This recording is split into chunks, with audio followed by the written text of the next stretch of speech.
So, welcome. Thank you so much for spending this afternoon with us. We're going to spend the next few hours talking about the FDA's Compliance Program Guidance Manual, 7348.810.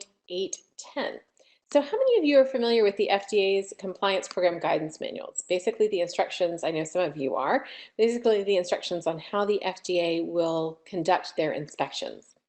So we are looking at 7348.810, but there's 7348.809 for how they will look at IRBs, 0.811 for how they will look at clinical investigators, 0.003 and 004 for your BABEs. So give me a green check if you are familiar with these, please. Some of you are, some of you are not.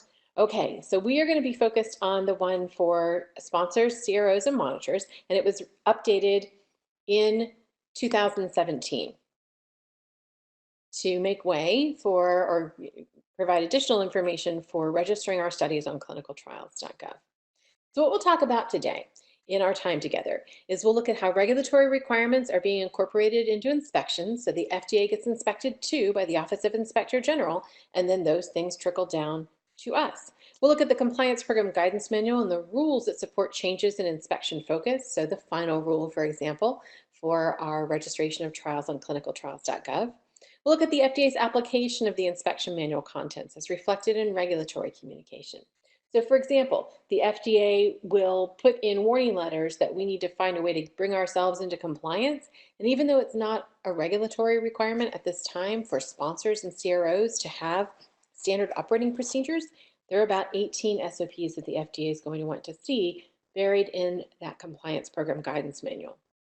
And by walking through the FDA's procedures for inspection, we in and of ourselves are looking at the preparation for that inspection. We know what they're looking for, then I always say these are the answers to the test questions. So keeping in mind that the FDA is going to inspect what they expect. So here we have documentation of what that is. So this compliance program guidance manual was updated in 2017. This is when the compliance date was for FDA.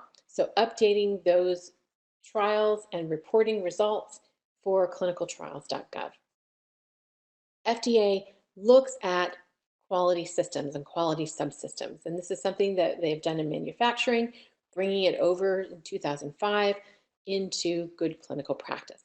So Michael Maccarelli at CDRH in 2005 said, why are we not taking the quality systems we put into manufacturing our products into studying our products?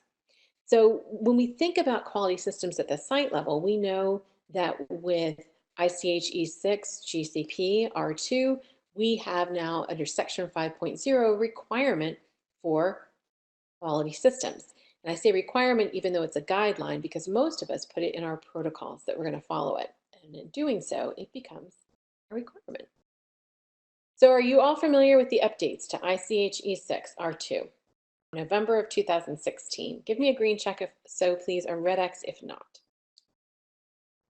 Okay, perfect.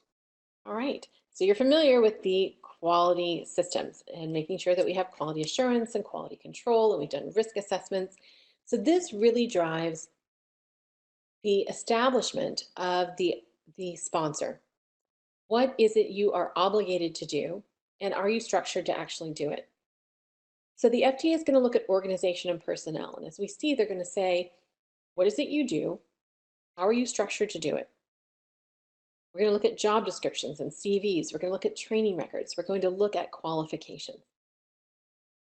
Do you have a way to bring yourself into compliance? So part of that quality management system is being able to promptly secure compliance when non-compliance is identified by any stakeholder. How do you generate records? How do you retain them? How do you make sure that their integrity is maintained? How do you control your investigational product? Making sure that it's only going to participating investigators, for example. Making sure the investigators are only giving it to qualified individuals. How do you ensure the integrity of that product from manufacturing to final disposition? How is data collected and handled? And we're going to go into each of these in greater detail. How is data collected and handled? What tools are you using? How do you make sure that you are protecting the integrity of that data? What do you do when you monitor? How frequently are you monitoring? How do you select your monitors? How do you know that they're qualified? How do you select other vendors like your sites and your CROs and your labs, your IRBs? That's one of the things that we see still not being done as often as it should be, is assessing IRBs, going out and doing those as vendor assessments. So we have to think about all of the requirements that we have in place. What are we doing to meet those obligations?